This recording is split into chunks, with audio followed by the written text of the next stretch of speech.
नमरूद का शुमार कदीम ज़माने के उन बादशाहों में होता है जो निहायत ही मगरूर, खुदपसंद और जालिम थे। वो बाबुल की सल्तनत का हुक्मरान था और उसका गुरूर इस हद तक पहुंच चुका था कि वो अपने आप को खुदा कहने लगा था। इसकी सल्तनत में हर फर्द को हुक्म था कि वो नमरूद को सजदा करे और इसे अपना माबूद तस्लीम करे। वो अल्लाह की रबूबियत को ना मानता था और ना ही किसी नबी की बात सुनने के लिए तैयार होता था। नमरूद एक जाबिर और आमिर हुक्मरान था जिसकी सल्तनत में अवाम पर जुल्म आम था। इसके दरबार में बड़े बड़े आलम, जादूगर और दरबारी मौजूद थे जो उसके झूठे दावे को सच साबित करने के लिए तैयार रहते थे। अवाम की अक्सरियत खौफ और मसलहत के तहत इसकी बात मानती थी, लेकिन वो लोग जो सच्चाई के मुतलाशी थे उनके दिल में एक खलिश रहती थी। वो जानते थे कि इंसान खुदा नहीं हो सकता, मगर नमरूद का जबर और धौंस इतनी शदीद थी कि कोई इसके खिलाफ बोलने की हिम्मत न कर पाता था। नमरूद की सल्तनत में हज़रत इब्राहीम अलैहिस्सलाम का ज़हूर हुआ, जो एक सच्चे और पक्के मुवहिद थे। अपने बचपन से ही बुत परस्ती और झूठे खुदाओं को मानने से इनकार किया।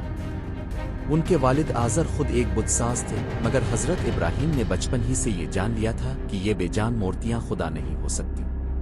वो रातों को आसमान को देखते, सितारों, चांद और सूरज पर गौर करते और हर बार ये नतीजा निकालते कि उनमें से कोई भी खुदा नहीं हो सकता, क्योंकि ये सब वक्त के ताबे हैं और फना हो जाते हैं। जैसे जैसे हज़रत इब्राहीम की उम्र बढ़ी, उन्होंने अपनी कौम को अल्लाह की वहदानियत का पैगाम देना शुरू किया। उन्होंने निहायत दानाई और मोहब्बत से अपनी बात लोगों तक पहुंचाने की कोशिश की, मगर अक्सरियत ने उनका मजाक आड़ा।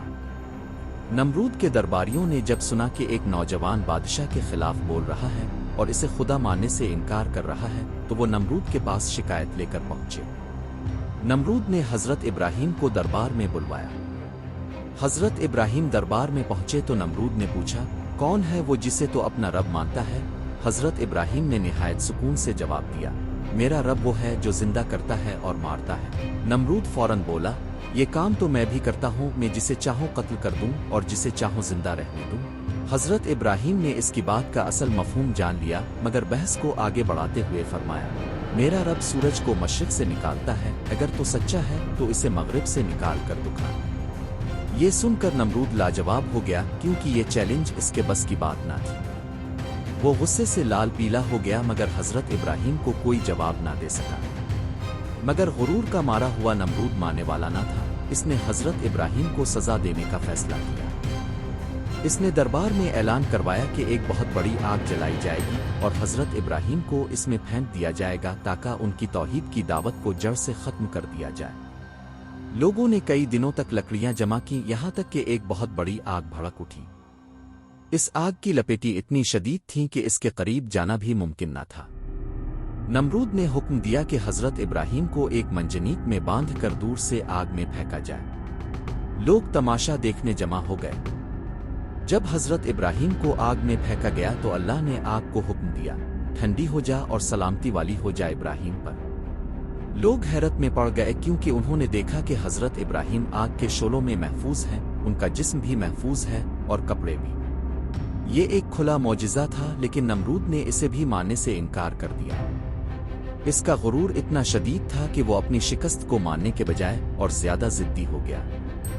नमरूद जब हज़रत इब्राहीम को जिंदा आग से निकलते हुए देखता है तो इसका दिल अंदर से लरजने लगता है, मगर वो अपना गुरूर और तकब्बुर छोड़ने पर आमादा नहीं होता। दरबारी इस वाक़ये को अपनी आंखों से देखकर हैरान होते हैं, मगर दरबार की चापलूसी उन्हें सच बोलने की हिम्मत नहीं देती। कुछ अवाम जो ये मंजर देखते हैं, दिल में इब्राहीम की बातों को मानने लगते हैं, मगर खिले आम इसका इजहार नहीं करते।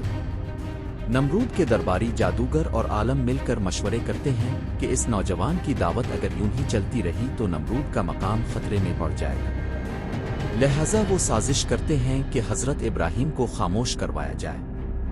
नमरूद को मशवरा दिया जाता है कि या तो इब्राहीम को जला वतन किया जाए या कत्ल कर दिया जाए।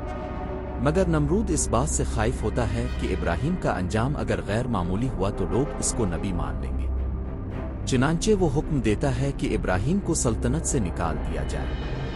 हज़रत इब्राहीम अपनी दावत के साथ दूसरे इलाकों की तरफ निकलते हैं। रास्ते में उनसे कई लोग मुलाकात करते हैं, उनकी बात सुनते हैं और मुतासिर होकर उन पर ईमान लाते हैं। वो अपने ख़ानदान के साथ सफ़र करते हैं और पैगाम तौहीद फैलाते हैं। उधर नमरूद अपनी सल्तनत में और ज्यादा जबर और जुल्म बढ़ाता है। वो अपने आप को उल्लूहित का दर्जा दे चुका है। इसके दरबार में आते हुए लोग इसके कदम चूमते हैं। वो अपने आप को सूरज का बेटा कहता है और दावा करता है कि वो मौसम बदलने की ताकत रखता है। वो कहता बारिश को अपनी दुआ से मंसूब करता है और अवाम को इस तरह धोखा देता है।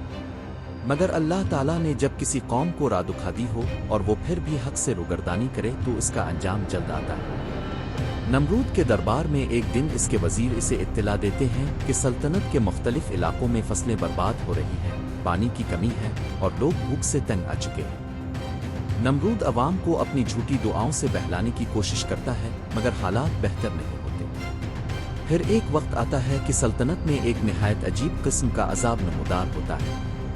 आसमान से मच्छर उतरते हैं, मगर ये आम मच्छर नहीं होते। उनकी जसामत आम मच्छरों से बड़ी और काटने में शदीद होते हैं। ये मच्छर इंसानों और जानवरों दोनों पर हमला करते हैं।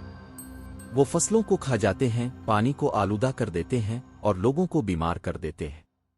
नमरूद के महल में भी मच्छर दाखिल हो जाते हैं। दरवाजे बंद किए जाते हैं, रोशनदान बंद किए जाते हैं, लेकिन मच्छर फिर भी दाखिल हो जाते हैं। नमरूद की नींदें हराम हो जाती हैं, इसका चेहरा सूज जाता है और वो गुस्से से पागल हो जाता है। इसके तबीब, दरबारी, जादूगर सब आजिज आ जाते हैं। वो दुआएं, मंतर, तावीज़ हर कुछ आजमाते हैं, मगर कुछ कारगर नहीं होता।